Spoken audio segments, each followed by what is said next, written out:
Hi everyone, I'm Julie Masters and welcome to Live and Learn. It is an absolute pleasure to have with us today Glenn Van Ekeren.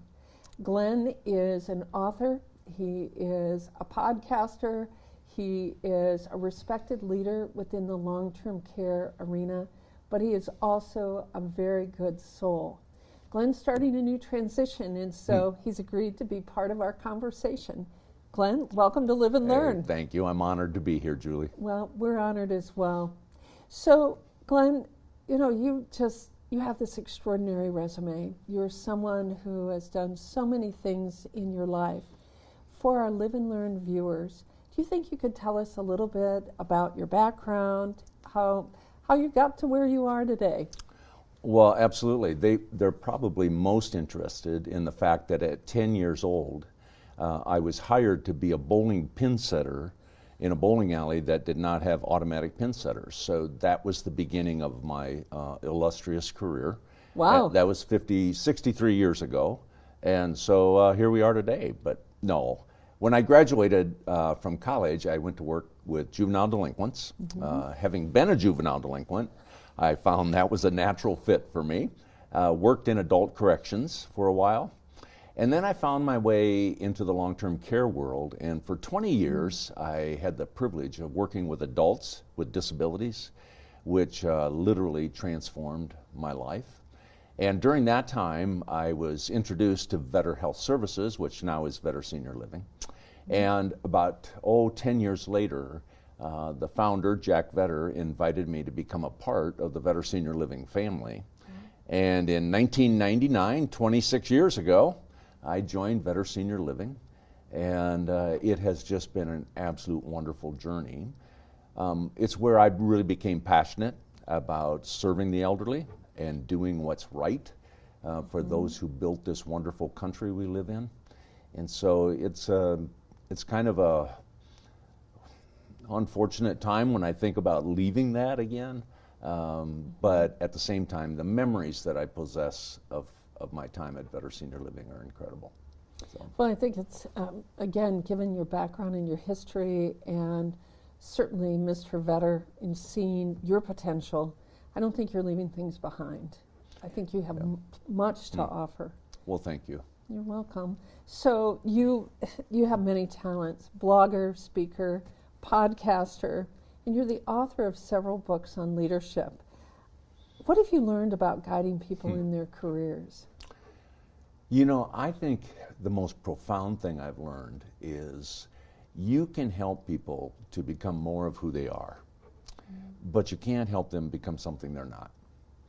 And so years and years ago, I realized that you can't put in what God left out. So help them develop and become the best version of themselves that they can possibly be. That's a real freedom for any leader, when you let go of believing that it's your job to change people and realize it's your job to develop people and develop who they are. For me anyway, it transformed my approach to leadership. That is so powerful, moving from change to develop. Yeah. And I suspect there are many leaders that think, I wish I would have known that a while ago, but it's never too late, is it? No, it's not. And believe me, it's not, because it's when you make that transition, you realize it is not my job as a leader to make everybody become who I want them to be. It's to help them become everything that God is making possible for them to be. It's a wonderful way, I think, to approach people. That's beautiful. So. It really is. So, Glenn, your most recent book, Leadership Matters, Make Where You Work a Place People Love to Be, is really about creating a positive workplace. Let's talk about the book. Okay. And can you tell our viewers, especially those leading teams, and I know there's many viewers that have that responsibility, what are some of your top suggestions for making this possible? I'm going to have people who are going to listen to the first thing I'm going to tell you, and they're going to go, you got to be kidding me, that's all you got? But it's the basis of everything I think about in terms of culture, and that is create an environment wherein people feel good about themselves, they feel good about the job, They feel good about the people they serve, the people they work with. And when they go home at night, they feel good about the organization. If you can accomplish that, now I understand there's a lot of factors that go into building it, but if you can accomplish that, you will create a culture wherein people are inspired to become the very best that they can possibly be. I've been driven by a simple statement that I want to make where we work a place where people love to be. And so much of my thinking, many of my efforts, basically as a leader, go into that. How do we make this place a people love to be? And it's not something that has to be profound. It's pretty little things day in, day out that make it possible for people to love being where they are. Culture is really, it's simply a matter of the attitudes and the behaviors and the actions that we expect inside of a work environment. And the leader, me, it begins with me, I have to be it. I have to be what I want the culture to be. I can't expect others to be anything that I'm not willing to be. So I've often said to leaders, here's the deal. If you want to measure your culture, just realize that the culture is nothing more than what you create and what you tolerate. And so this is going to be the only negative thing I say on this little podcast, Julie, but we have to also, we have to abandon the excessive tolerance of bad attitudes, underperformers, because it pulls down your high-performing people. And I want to lift those people up. And you can't do that if you have a culture that's toxic.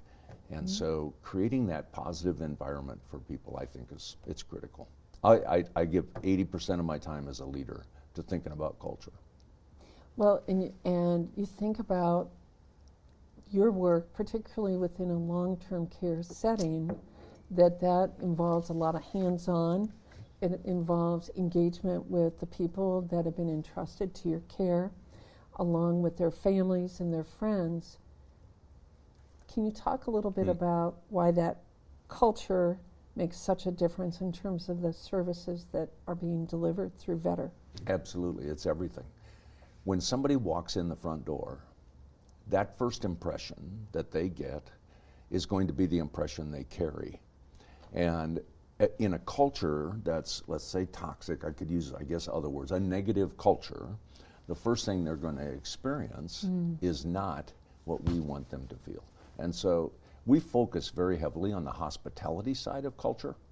And we want, when somebody walks in the door, to feel like they're the most important people in our lives, and then treat them that way the entire time that they're in the facility. So it's a guiding force. The culture is a guiding force for everyone that we interact with, not just team members, not just residents, not just family members, but it's for the UPS guy who walks in the door as well. What is the culture that they experience? You know, it's that idea of you give people dignity for who they are, not what you think they should be, or that's right, but who they are. That's exactly right. And then when it comes to team members, I'm glad you brought that up, because I think a leader who makes people feel valued, who makes people feel appreciated, will have an upper hand on also retaining the best people possible. It's that kind of an environment, I'm learning 50 years into this, is what people are really looking for. Well, and the high turnover in the long-term care arena would suggest there has to be a way to crack the code, and it sounds like you've figured that out. You know, I'm so glad you brought that up. You don't know this. So CMS, as you know, Center for Medicare and Medicaid Services, they judge everything we do. I mean, they have data on everything we do in the long-term care world. So Julie, you'll be really happy to know we have the lowest turnover of nurses in the nation. In the lowest nation. In the nation. That is beautiful. That is for the Congratulations. top 74, the largest 74 long-term care companies in the nation. We have the lowest turnover, yes. What a compliment. Yeah. And what does that, you think about what that means for the people that are receiving care, and to know that they're seeing the same person consistently as opposed to new face, new name, and the challenges of that. Absolutely. Well, in our world, relationships are everything. Yeah. So the opportunity to build relationships with our residents And them knowing that every day the same person is walking in and out of the room also creates safety and security for them. So yeah, there's a lot of great benefits that come out of the low turnover. And even our total turnover, we are far below the national average. I think we were at 32%, and national average would be somewhere between 65 and 75. So we're That's pretty impressive. proud of it. Yeah, we're That's proud. impressive. Yeah. I think your work is making a difference. Well, we have great people, so that helps. So a few months ago, your mentee, Yes. Jaylene Carpenter, made her way to the Live and Learn studios, and she said that, you know, just in terms of what she's learned from you, that you have such a strong focus on mission, vision, and values. And I'm just curious, how has your mission, vision, and values changed or remained the same over the course of your career? Well, let me address that in two ways. One, from a perspective of better senior living, because that's where I've been for 26 years. Actually, 20 years before that, in an organization that served adults with disabilities. Mm-hmm. And the mission, vision, and values were the heart and soul of everything that we've done. So in my 46 years in long-term care, our mission, vision, values became me, and I became them. And so at Better Senior Living, our mission is dignity in life, but we interpret it this way. It means that we will treat every person as the most important person in our life. That's the heart of culture, but that's also the heart of caring. Our values, serving, integrity, teamwork, and excellence, they're not profound, but the way we define them is profound. Mm-hmm. And they define the behaviors and the attitudes and the actions that we expect of every team member, 4,000 team members. Wow. Inside of our company. And it's very specific. We don't lower the standard. We set a very high standard on those expectations. And then our vision statements, I always say, our vision statements tell us who we're going to be when we grow up. When we finally get to a point where we're the company we want to be, that's where our vision statements will be visible. And many of those are visible. For me personally, actually, I was about 35 years old, and I read the book 7 Habits of Highly Effective People, Dr. Stephen Covey. And he suggested that we should begin with the end in mind. That was his second principle. I'm like, end in mind, what in the world does that mean? And it was all about creating your own personal mission statement. And I took it seriously. And so back in 1990 probably, I created my mission statement, which says I want to positively impact the lives of people. And that basically drives everything I do every day. So that's why it's easy for me to embrace the mission, vision, values of Better Senior Living, because there's a wonderful blend and a wonderful match. You live and breathe it. I don't have a choice. It's who I need to be. Well, you do it well. It's who I need to be. So, Glenn, you have said that culture is a priority for you, and yes. I think you've touched on that. Can you talk a little bit more about it? What does it mean? Mm-hmm. Well, I just am more passionate about this than I've ever been, and that is, if we don't get the soft stuff right, if we don't get the people stuff right, we're not going to attain the hard stuff, whether that be results or profits or whatever people are in search of, or be able to sustain it. You might be able to attain it briefly, but it's pretty much impossible. And the reason is, inside of any organization, you have things, you have ideas, and you have people. Things come from ideas, and ideas come from people. Mm-hmm. And so if I don't get the people stuff right, I can't expect to achieve the level of results that I'm passionate about achieving. And in our organization, we pursued world-class kind of results. Well, it takes some pretty world-class people and a world-class culture to make that happen. And it simply begins by treating every team member, believing in them, and treating them as the most important person in our life, because frankly, every team member we work with really doesn't care what we need until they know we care. Mm-hmm. And that's just not some flippant statement. I mean, I want to know that Jack cares about me. I want to know that those I work with care about me. And when I know that, I'll give my heart and soul to everything that I do. So that's why culture's become a real namesake. And you know what, 46 years ago, we never talked culture. We didn't talk environment. Nobody even talked about this stuff. Mm-hmm. And today, it's still a topic that's hard for some leaders to think about, to talk about, and to grasp. Well, it's no longer a luxury, it's a necessity, I would think, particularly because with workforce issues and so on, it's that idea of what can we do to retain, as opposed to keep having to train new people if you can maintain the workforce you have. Amen. We decided to engage in the best place to work, the great place to work in America about 9 years ago. And that has just been a phenomenal experience for us as we've raised the bar on team member satisfaction, and every year look at what are the specifics we can do to ensure that our culture does create satisfied, fulfilled people. Not only do they want to stay, but they do a much better job of caring for those that have been entrusted to us. So I can attest to this, having made trips to several Vetter properties across Nebraska this past summer, and how many times I would walk into one of your communities and be part of their team meetings to see the team members expressing pride because they had achieved this goal or that goal, and that sense of their commitment to the mission and vision and values, and they're living out the culture you've created. You know, I did a tour of all the facilities in my last year. I called it the road trip. It was celebrating the legacy road trip.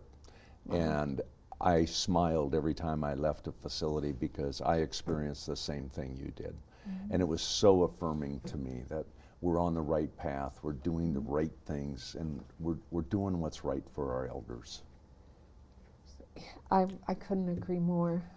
So Glenn, you are a man of many words, and that's probably one of the things that I... So you're saying I talk too much? No, Is that, no, oh, no? okay. Okay. No. And what I mean by words, and I admire this about you, you are someone who has quotes that can be inspirational. What would you say is your signature quote? It's a quote that drives my leadership life. And it's to believe in people more than they believe in themselves. It's the way I love to approach people in general. It's the way I see people. It's my attitude about people in general, and especially those that I work alongside. So I'm curious, who believed in you early on in your life? And maybe later as well? Yeah.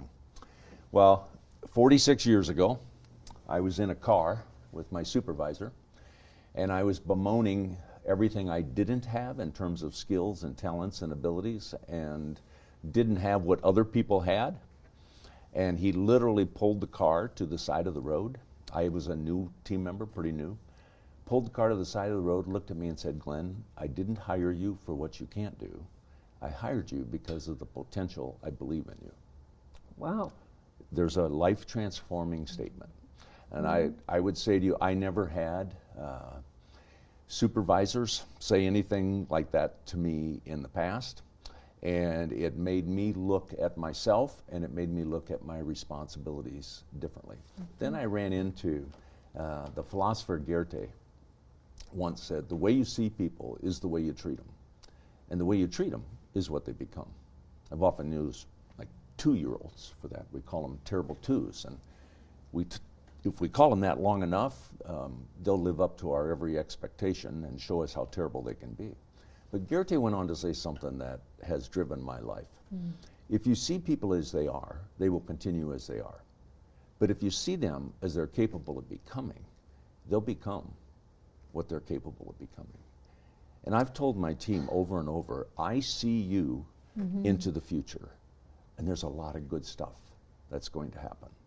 That is my final message to my team at the Vetter Senior Living Home Office as I transition in December. This last Monday, I looked them in the eye and said, "I love you, I believe in you, and I see you into the future, and you've got a very bright future ahead." Wow. So, you know, that is such a powerful insight, and you think about that could apply really to anyone in any arena, any discipline. Yes.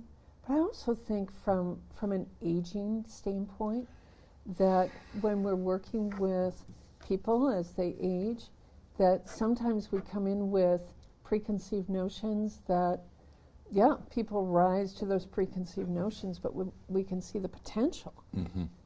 And you talk about meaningful transitions. I know that's something we're going to talk about a little later, but thinking about in your own life, what do you see as what you're going to be able to rise to as part of this meaningful transition? I'm figuring that piece out. Right. I've said to many people over the last year especially, I just want to find a way to take everything I've been able to learn in my life and try to inspire one person to be a better person, to be a better leader, to be a better team member, to be a better whatever. I don't have, Julie, I don't have all the answers, but I do have a few years. And years do teach you an awful lot of things. And so I hope along the way God introduces me to opportunities to make a difference in people's lives. Oh, I have no doubt. And I think this interview and the Live and Learn viewers will be very inspired by the things that you've said up to this point. We have a few more things that I'd like to, Where are we going? To tap into. Well, in terms of leadership principles and your most recent book, what do you think you've discovered that other leaders should, beyond what we've talked about so far? Yeah. Well, here's a really good example of something every leader has to learn. And that is, people do things for their reasons, not your reasons. People do things because they want to. Not because you think it's a great idea, not because I say, hey, I'd love for you. They might comply and they might say, okay, I'll do it. But it's not that they're inspired to do it. And so as leaders, what we need to do is find their reasons. I've told our leaders many times, it's not what we think. It's not what we think they think. It's what they think that matters. So get inside of people's heart. Get inside of their soul. Find out who they are. Find out what's important to them, what motivates them, what inspires them, what makes them excited to come to work in the morning. And then let's provide opportunities for them to experience that. You know, somebody once said, you can't lead a horse to water or something like that. But I said, well, the reason for that is you've got to find out what makes them thirsty, first of all, and then you can lead them to what makes them thirsty. But the same is true with people. Find out what makes them thirsty. Find out what makes them passionate about what they do, and then provide opportunities for them to do that. One of the ways we did that at Better Senior Living is we became a very strengths-focused company. We focused on people's strengths and said, how do I take those strengths and allow them to do more things that are going to make it possible for those strengths to come to life? Not just be on a piece of paper, but I want to see them living in their lives and make it possible for them to excel in what they do because they're given the things that they love to do anyway. So I understand we don't always get to do the things we love, but love it anyway and find ways for them to excel. Oh, that's powerful, isn't it? Love it anyway. Yeah, love it anyway. Love it anyway. You know what, when I was setting those pins back when I was 10 years old, it wasn't like a love affair with bowling pins, I can tell you. But but you did a good job. Well, you know what, after a while, you get a little older, and I did realize after I got approached by Bob to say, listen, you have potential. And that changes the way you view life and your job. Yeah, you have potential. So I have two more questions to ask you. You know, as someone who truly is such a respected and admired leader in long-term care, and thinking of the proverbial Dr. Tom Osborne, 3 plays down the field, by the way, another Live and Learn guest, what do you see as the future of long-term care? Jim Collins, the author of Good to Great, said change doesn't begin with a vision, it begins with facing the brutal facts. I think that's true in our profession as well. I would suggest that the future of long-term care doesn't begin with some illustrious vision out there. Julie, you're well aware we are going to have an onslaught of elderly people who need to be cared for. And when you say, what do you see as the future, I think the brutal fact here is that we need an influx of people who are passionate about caring for the elderly, who are passionate about senior care, who are passionate about providing world-class quality care. Our profession needs it. I love the fact that I can retire from Better Senior Living and I can look you in the eye and say, never was there a day that I apologized for the quality of care that we provided, because we're very proud of it, because we set very high expectations. I believe we're at a time where those expectations need to be elevated by all of us. Every provider who has been blessed to serve the elderly need to raise those expectations and raise the bar. That's what the future needs to be. Wow. Well, and I think about, and I do want to say thank you to you and Better Senior Living for believing in graduates from our gerontology program who have taken their love and passion for the aging experience and have found careers. So thank you. Very grateful to you. Hey, it's an honor to have people like that. You know, Right. when you know they're passionate about gerontology, they're passionate about seniors, it's a pretty easy match. You can't create it. No. You know, you said God-given gift, and I would tend to agree. Yeah. Okay, last question, Okay, Glenn. here we I go. know we've got these rapid-fire questions, and everyone is asked this question. Okay. What gives you hope? Wow. You know, when I observe the turbulence, let's use that word, inside of our world, Yeah. what gives me hope is reminding myself, God's got this. As human beings, we think we're in control, and it's evident by turning on the TV for 5 minutes we're not. But I do remind myself, God's got this, and that gives me hope. Yeah. And also thinking about your own life. And God's got this. God's got this. Well, I'll tell you what, Glenn, you just, my heart is bursting with joy that you would take the time to work with me on this interview for our Live and Learn viewers, and your willingness to share your wisdom, not only today, but going forward. We need people like you to make a difference. Thank you. That's much appreciated. I'll be inspired by that come January 1. I hope so. I hope so. Glenn, thank you You're so welcome. very much.